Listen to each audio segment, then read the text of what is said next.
오늘 함께 은혜 나눌 말씀은 고린도전서 10장 24절 말씀인데요.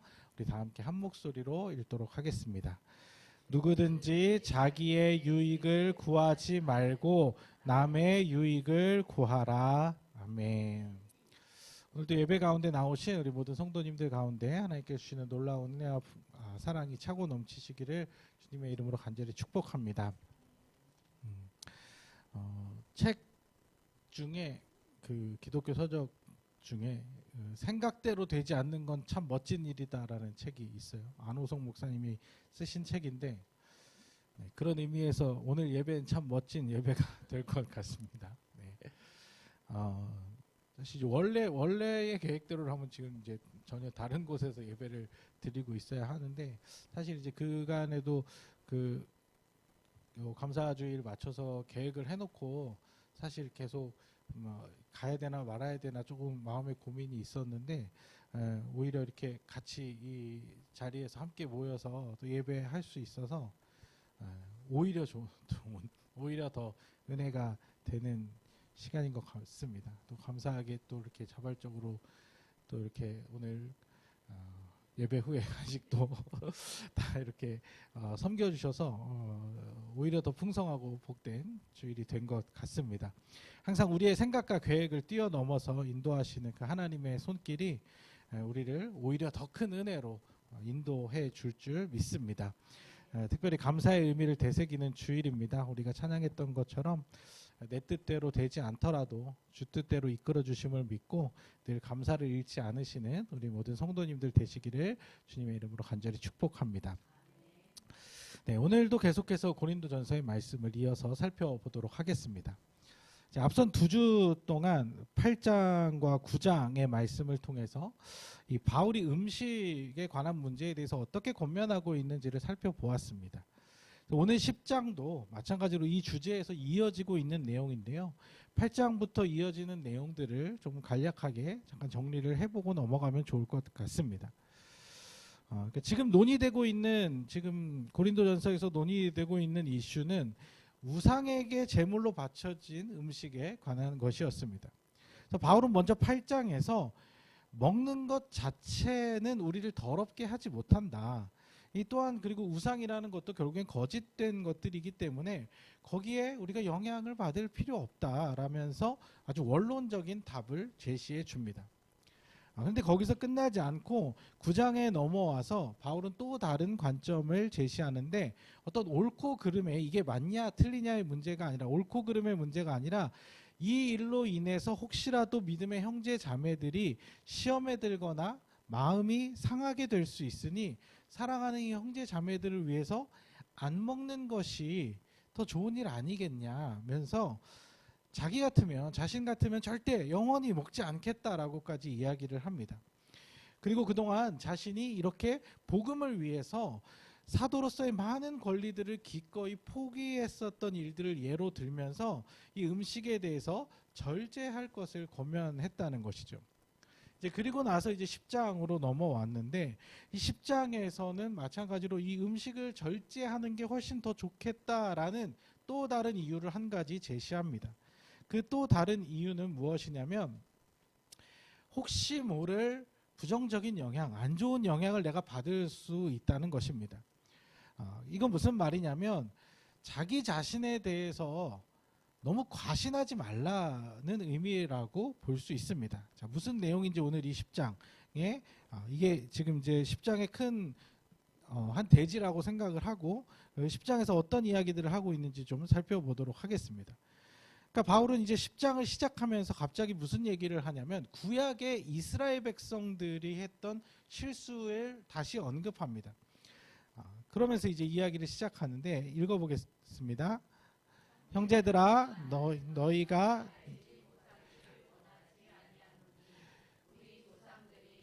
구름 아래에 있고 바다 가운데로 지나며 모세에게 속하여 구름과 바다에서 세례를 받고 다 같은 신령한 음식을 먹으며 다 같은 신령한 음료를 마셨으니 이는 그들을 따르는 신령한 반석으로부터 마셨음에 그 반석은 곧 그리스도시라. 바울은 이스라엘 백성, 유대인이라면 누구나 다 알고 있는 이 출애굽 사건을 이야기하면서 이 출애굽 사건을 구원론적인 관점에서 이야기를 합니다. 그들이 구름 기둥의 인도하심을 받으면서 홍해 바다를 건넌 것에 대해서 세례라는 어떤 상징적인 의미를 부여하면서 거기 출애굽을 나오면서부터 그들이 구원받은 이제 하나님의 자녀가 되었음을 말해주는 겁니다. 그리고 그 광야에서 만나를 먹으면서 하나님 주신 만나를 먹으면서 반석에서 나는 물을 마신 것, 그런 일들을 반석이신 예수님을 통해 새 생명을 누린 것으로 그렇게 의미를 부여합니다. 그런데 이들이 그렇게 구원의 은혜를 누리고 예수님의 인도하심을 받으면서 출애굽을 했는데 최종적으로 가나안 땅에 들어가지 못하고 광야에서 멸망한 자들이 있었다는 것이죠. 5절을 읽어보겠습니다. 그러나 그들의 다수를 하나님이 기뻐하지 아니하셨으므로 멸망을 받았느니라. 한두 명이 아니고요. 다수, 꽤 많은 백성들이 하나님 나라의 소망을 온전히 이루지 못하고 중간에 실패했다는 것이죠. 바울은 이것을 본보기로 삼아야 한다고 이야기합니다. 그러니까 애굽 이집트를 탈출한 것도 분명히 구원의 의미가 있지만 최종적인 구원의 완성은 약속의 땅 가나안까지 들어가는 것입니다. 이 초대교회 상황을 보면 마찬가지로 오순절 성령의 임재하심을 통해 성령 세례를 통해 새 사람을 입고 하나님의 자녀가 된 초대교회 그리스도인들, 분명히 이것만으로도 하나님께서 구원해 주시고 하나님의 백성 삼아준 것이 맞지만 최종적으로 약속하신 그 소망의 나라, 하나님 나라 가기까지 예수님께서 다시 오셔서 약속하신 대로 다시 오셔서 이 완전한 하나님 나라를 회복하실 때까지 그들이 인내하고 참고 기다리며 하나님 말씀 안에 머물러서 순종하는 삶을 살아야 한다는 것이죠. 그렇지 않으면 그들의 조상들처럼 출애굽을 하고도 가나안에 못 들어가는, 광야에서 객사하는 불쌍한 인생이 될 수 있다는 것입니다. 또 이걸 오늘날로 따지면, 오늘날로 이야기하자면 교회를 다녀도 세례를 받아도 신앙생활을 열심히 해도 결국에 최종적으로 구원에 이르지 못하는 자들도 있을 수 있다는 것입니다. 왜 이런 비극적인 일이 일어나는가? 6절 말씀을 읽어보겠습니다. 이러한 일은 우리의 본보기가 되어 우리로 하여금 그들이 악을 즐겨한 것 같이 즐겨하는 자가 되지 않게 하려 함이니. 바울은 그들이 가나안 땅에 들어가지 못한 이유를 한마디로 악을 즐겨 했기 때문이라고 말합니다. 그러니까 하나님이 그들을 구원해 주셨으니까 그들은 이제 하나님의 백성이라고 불리는 자들이고, 그런 하나님의 속성인 하나님의 선하시고 거룩하심을 따라 살아야 하는데 그들이 그러지 않았다는 거예요. 오히려 하나님과 정반대되는 속성인 악을 즐겨 했다는 겁니다.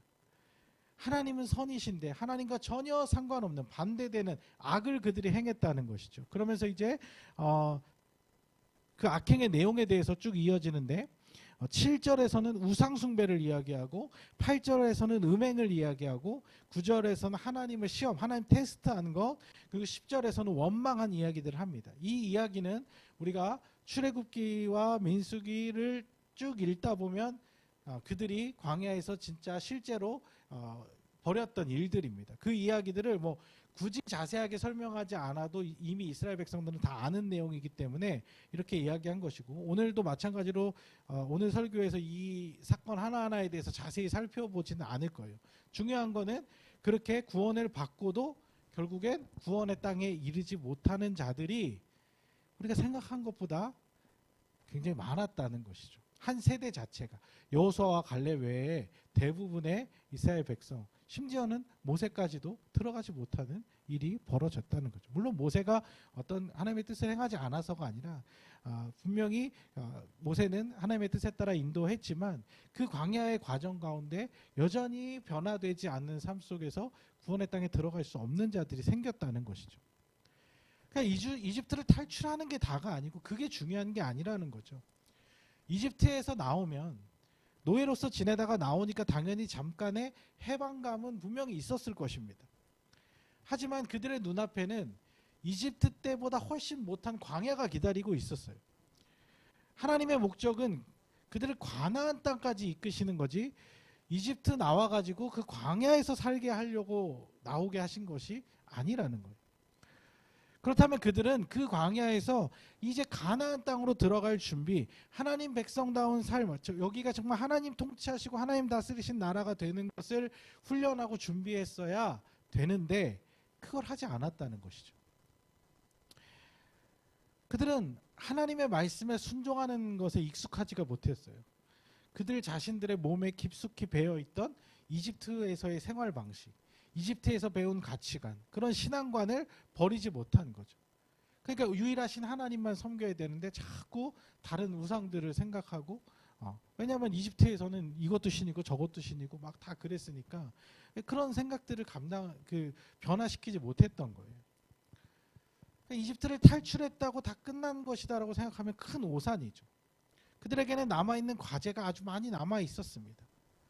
그래서 바울은 이런 이스라엘의 모습을 빗대어서 고린도 교회 성도들에게 이렇게 경고합니다. 12절 읽어보겠습니다. 그런즉 선줄로 농락하는 자는 넘어질까 조심하라. 신앙생활하면서 가장 위험한 생각이 뭐냐면 자신이 되게 신앙생활을 잘하고 있다는 착각입니다. 나 정도면 꽤 괜찮은 그리스도인이라고 착각하는 것입니다. 그 판단은요, 하나님만 하실 수 있는 거예요. 나 스스로도 사실 할 수가 없고요. 주변 사람들도 나에 대해서 함부로 평가할 수 없고요. 오직 하나님 한 분만이 하실 수 있는 겁니다. 그리고 지금이 중요한 게 아니고, 지금 판단이 중요한 게 아니고, 요즘 최근에 내가 어떤지가 중요한 게 아니고, 마지막 하나님 나라에 가기 직전, 갈 때까지 하나님 앞에 섰을 때 그때까지 내가 그 믿음을 잘 지키고 있느냐, 그게 중요한 것이에요. 자신이 지금 굉장히 신앙의 깊은 경지에 이르렀다는 생각, 자신이 사람들에게 꽤 좋은 평가를 받고 있을 것이라는 생각, 자신이 아주 하나님 앞에 바르게 잘 서 있다는 생각은 우리를 교만하게 만들고 그 교만은 우리를 넘어지게 만들 수 있다는 것이죠. 그러니까 바울이 이 얘기를 지금 왜 하냐, 왜 이야기를 왜 꺼낸 것이냐. 바울이 하고 싶은 이야기는 뭐냐면 우리도 그렇게 언제 넘어질지 모르는 연약함이 있으니까 이 음식 문제에 관해서도 최대한 조심하는 게 좋지 않겠냐, 지금 이 이야기를 하기 위해서 이 구약의 예를 든 것입니다. 그러니까 나는 음식 뭐 아무거나 먹어도 괜찮고 그게 뭐 어떤 음식이든 난 영향 안 받아, 난 괜찮아, 난 상관없어, 이런 것들이 나도 모르는 사이에 나에게 부정적인 영향을 미쳐서 결국에 하나님과 나와의 관계를 멀어지게 할 수 있는 그런 위험 요소가 분명히 있다는 것이죠. 좀 현실적으로 쉽게 예를 들어서 한번 설명해 볼게요. 그리스도인들이 19금 영화 보면 됩니까, 안 됩니까? 그리스도인들이 핸드폰으로 고스톱 게임, 막 포커 게임 이런 거 해도 됩니까, 안 됩니까? 왜 말을 못 하죠? 자유예요. 우린 다 성인이고 19세 넘으셨잖아요, 다. 그러니까 다 자유고 스스로 판단할 수 있고 자유한 사람들이기 때문에 누가 뭐라고 할 수도 없고 그걸 한다고 크게 잘못되는 것도 아니고요. 스스로 알아서 절제하면서 적당히 자기 스트레스 해소할 만큼 정신건강에 피해가 가지 않을 만큼 조절해서 그걸 할 수 있는 성인이라고 우리가 성인이 되었으니까 그걸 조절해서 하면 돼요. 요즘 이제 막 OTT에 나오는 드라마나 영화들을 보면요, 다 하나같이 좀 잔인하고 되게 선정적이고 그런 것들이 되게 많아요. 근데 뭐 그렇다고 해서 뭐 목사님 제가 뭐 전혀 안 보냐? 아니, 또 인기 있는 것들은 또 보고, 시간이 없으면 막 이렇게 뭐 유튜브에 몰아보기로 이렇게 나온 거 이렇게 좀 보고 그러거든요. 저도 시간 남을 때 핸드폰으로 이렇게 퍼즐 게임 같은 거 막 해요. 예, 재밌어요. 네. 이런 것들을 한두 번 한다고 해서 하나님 앞에서 큰 죄를 지었다고까지 말할 수는 없죠. 그런데 문제는 이런 것들이 무분별하게 지속되고 반복되다 보면 우리가 거룩한 삶을 살아가는 일에 별 도움이 안 될 뿐더러 더 나아가서는 나도 모르는 사이에 그 안에서 주는 어떤 하나님과 상관없는 가치관들이 우리 안에 스며들 수 있다는 것이죠. 그것이 나도 모르는 사이에 정말 가랑비에 옷 젖듯이 쌓이고 쌓여서 나중에는 나도 모르는 사이에 내가 하나님이 기뻐하시는 일보다는 하나님 기뻐하시지 않는 일을 더 관심을 가질 수 있다는 거예요. 그러니까 우리가 어떤 율법과 같은 행위 규범에서 자유한 건 맞아요. 예수님께서 우리에게 그 자유를 주셨어요. 어떤 행동 하나하나에 따라서 막 이건 죄고 이건 죄가 아니고 막 이런 식의 어떤 행위에 매일 필요는 없습니다. 그런데 우리가 한 가지 간과하지 말아야 할 것은 모든 행위에는 분명 의미가 담겨져 있고 영향력이 있다는 것입니다. 그러니까 우리가 누구를 만나느냐, 어디를 가느냐, 무엇을 하느냐는 분명히 우리의 존재와 영혼에 영향을 끼칠 수 있고 그 영향들이 쌓이다 보면 우리의 생각과 가치관과 삶의 방향에 변화를 줄 수도 있다는 것이죠. 그러면서 이제 바울이 예를 또 하나 드는 것이 무엇이냐면 성찬에 관한 이야기를 합니다. 16절 한번 읽어보겠습니다.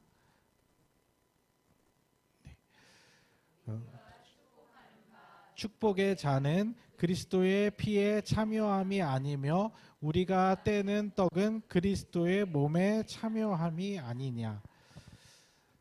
자, 우리가 어디서나 빵을 먹을 수 있죠.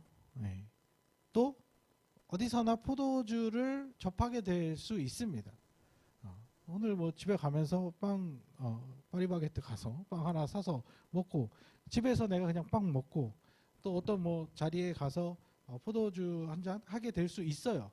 근데 그거 하고 교회에서 성찬에 참여하면서 먹는 빵하고 포도주는 의미가 다르잖아요. 같은 빵이고 우리 뭐 만약에 성찬식 한다 그럴 때 뭐 그 빵을 제가 막 직접 구우는 것이 아니라 사오잖아요. 그 빵이나 집에서 먹는 빵이나 다 똑같은 빵인데 물론 이제 어떤 사람들은 믿음이 없는 사람들 중에는 교회에서 성찬에 참여하면서도 야 이게 무슨 거룩한 빵이야, 이게 무슨 그리스도의 몸이야, 그냥 빵이지 하면서 먹을 수 있어요.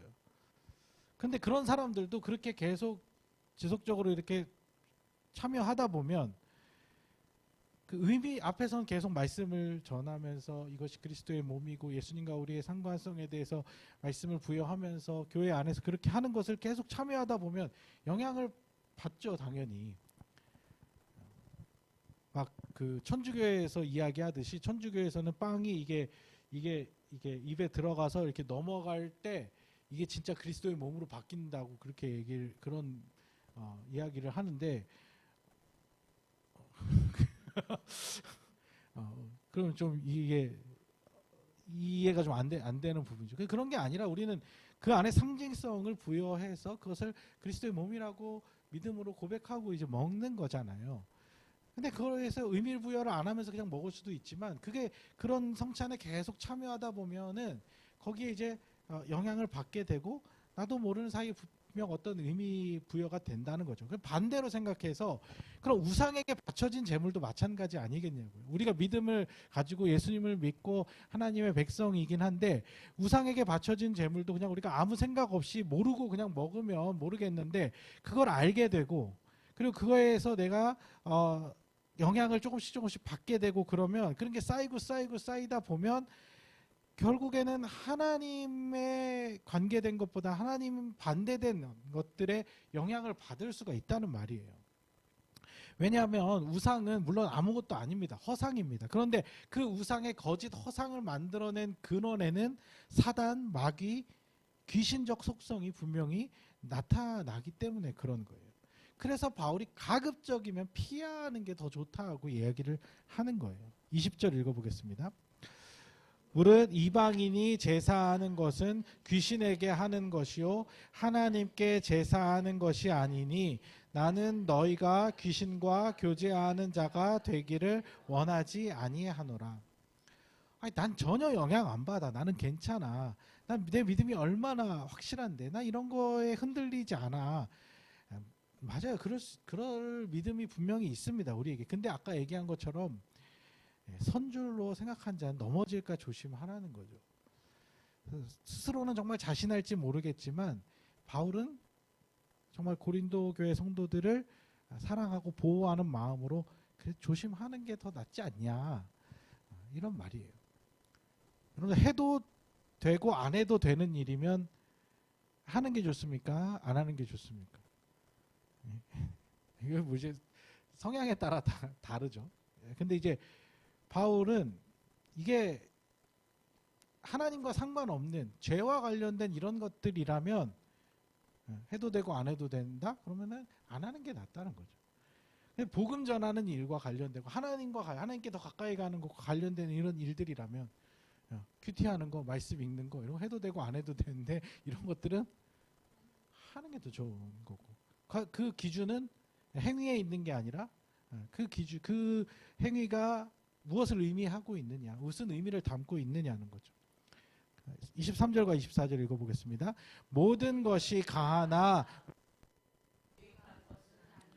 모든 것이 덕을 세우는 것은 아니니 누구든지 자기의 유익을 구하지 말고 남의 유익을 구하라.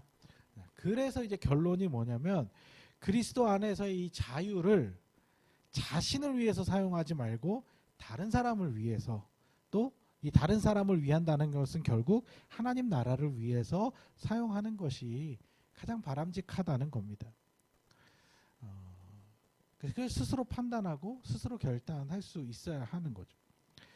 그러니까 고린도 교회 성도들의 지금 가장 큰 약점이 무엇이었냐면, 그들 사이에 이런 분쟁이 크게 생긴 이유가 뭐냐면 다 자기가 하고 싶은 대로 하려고 하니까 그런 거예요.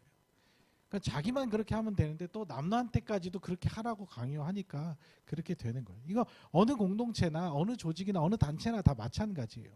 사람의 원래 본성이 그렇거든요. 하고 싶은 걸 못하면 짜증이 나거든요. 화가 나거든요. 해도 이게 뭐 크게 문제될 일도 아니고 내가 그걸 할 수 있는 능력도 돼. 그리고 내가 하고 싶은 의지도 있어. 그러면은 해야 돼요. 인간은 안 하면 이게 직성이 풀리지가 않습니다. 근데 이게 우리가 혼자와 관련된 거면 상관없는데 함께 살아가는 사회에서, 함께 이뤄가는 공동체와 조직에서 이런 것들을 다 할 수가 없으니까 이걸 이제 조율하면서 해야 되는데, 이 조율이 잘 안 돼서 자꾸 내가 하고 싶은 거 못 하게 되면 그럼 이제 화가 나고 싸움이 되고 다툼이 되는 거죠.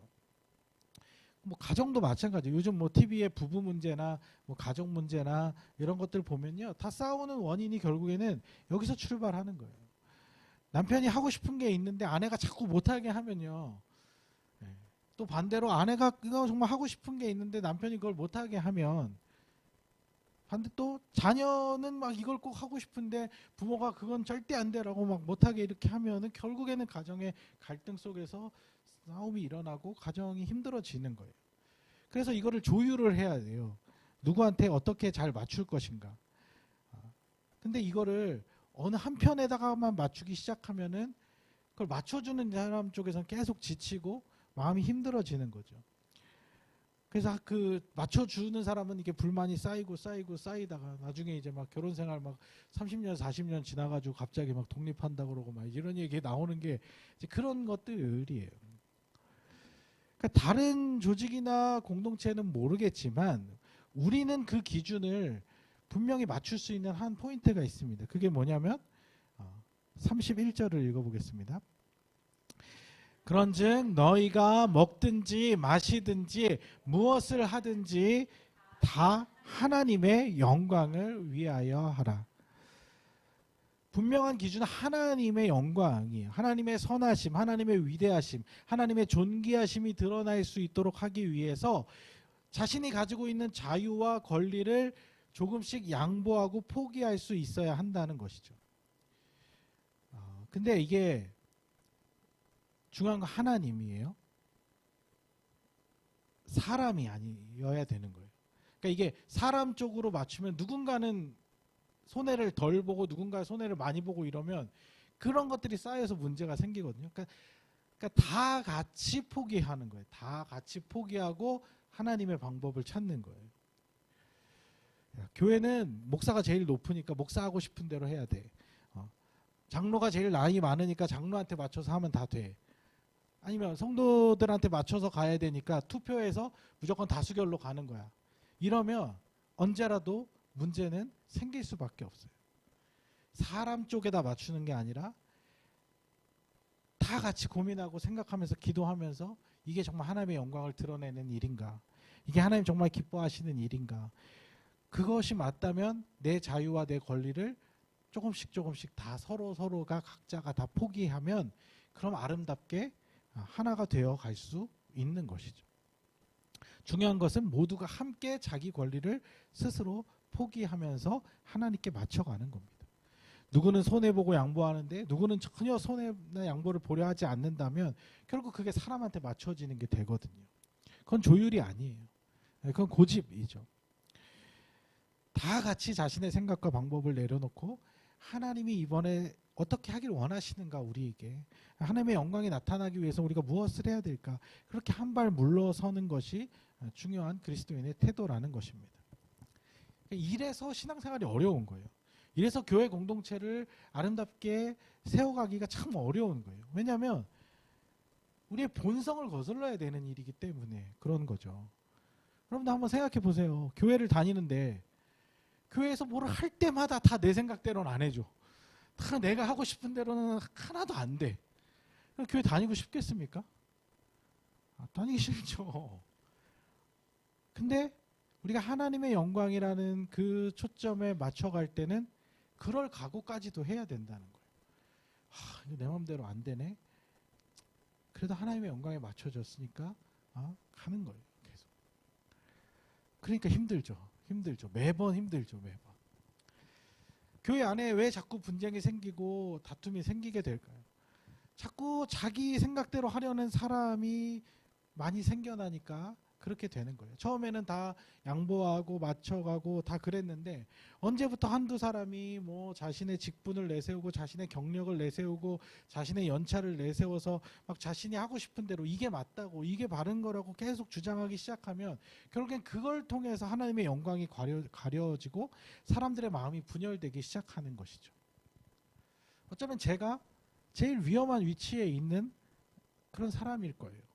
목사라는 위치에서 내 생각과 이 하나님의 생각을 교묘하게 이렇게 섞어가지고 드러내기는 하나님의 영광을 위해서라고 하면서 그 안에 내 욕심과 내 생각이 많이 투영될 수 있죠. 그러면서 자기 멋대로 자기 생각대로 할 수 있는 아주 위험한 자리인 거죠. 스스로 하나님의 영광을 위한 일이 무엇인지 매번 고민하고 기도하지 않으면 정말 여러 사람들 힘들게 할 수 있는 그런 위치인 거죠. 뭐 저뿐만 아니라 누구라도 우리가 항상 주의하고 조심하지 않으면 언제라도 이런 실수를 할 수 있다는 것을 우리는 기억해야 한다는 것입니다. 마지막으로 이 32절과 33절 읽고 마무리해 보도록 하겠습니다. 32절입니다. 유대인에게나 헬라인에게나 하나님의 교회에나 거치는 자가 되지 말고 나와 같이 모든 일에 모든 사람을 기쁘게 하여 자신의 유익을 구하지 아니하고 많은 사람의 유익을 구하여 그들로 구원을 받게 하라. 지금 8장, 9장, 10장까지 이 긴 바울의 이 답변의 최종 결론입니다. 그러니까 질문은 지금 음식에 관한 것으로 시작을 했지만 그 답은 지금 음식에 대한 것뿐만이 아니라 교회 공동체 전반에 걸친 이 문제에 답을 내리고 있는 거예요. 어떤 사람에게든지 누구에게든지 거치는 자가 되지 말고 교회에 거치는 자가 되지 말고 모든 사람들, 모든 일에 모든 사람을 기쁘게 해서 많은 사람들에게 예수님의 구원을 전하는 것이 그게 우리 그리스도인들의 삶의 모습이어야 한다는 것이죠. 이것이 그리고 이 말씀 가운데서 우리 다시 찾는 교회에 주시는 하나님의 또 하나의 과제가 될 것 같습니다. 우리가 앞으로 무슨 일을 하든지 무슨 결정을 하든지 우리의 최종 목적은 하나님의 영광을 나타내서 모든 사람으로 기쁘게 해서 구원받는 사람들이, 그 구원의 영광에 참여하는 자들이 많아지도록 하는 거, 거기에 맞추는 거예요. 거기에 혹시라도 뭐가 거치는 것이 된다면 안 하는 게 나은 거예요. 안 해도 괜찮아요. 뭐 MT 한번 안 가도 전혀 문제 없습니다. 괜찮습니다. 이걸로 인해서 우리가 마음이 어렵다면 안 하는 게 맞아요. 그 감사한 거죠. 도리어 하나님 이렇게 이끌어 주셨구나라고, 하나님 우리를 이끌어 가시는구나 감사하면 되는 거죠. 앞으로 우리가 무슨 일들을 거치든지 그것에 포인트를 맞춰야 합니다. 우리가 꿈꿔야 할, 우리가 이렇게 정말 꿈꿔야 할 교회의 모습은요, 우리 마음에 드는 교회도 아니고 내 마음에 드는 교회도 아니고 내가 하고 싶은 대로 할 수 있는 교회도 아니고 나한테 잘 맞는 교회도 아니에요. 하나님께 맞춰진 교회가 돼야 된다는 것이죠. 나와 우리가 기준이 아니라 하나님이 우리의 기준, 하나님의 영광이 우리의 기준이 되어야 한다는 것입니다. 그래서 많은 사람들에게 유익을 끼치며 예수의 구원을 전할 수 있는 우리 다시 찾는 교회가 될 수 있기를 주님의 이름으로 간절히 소망합니다.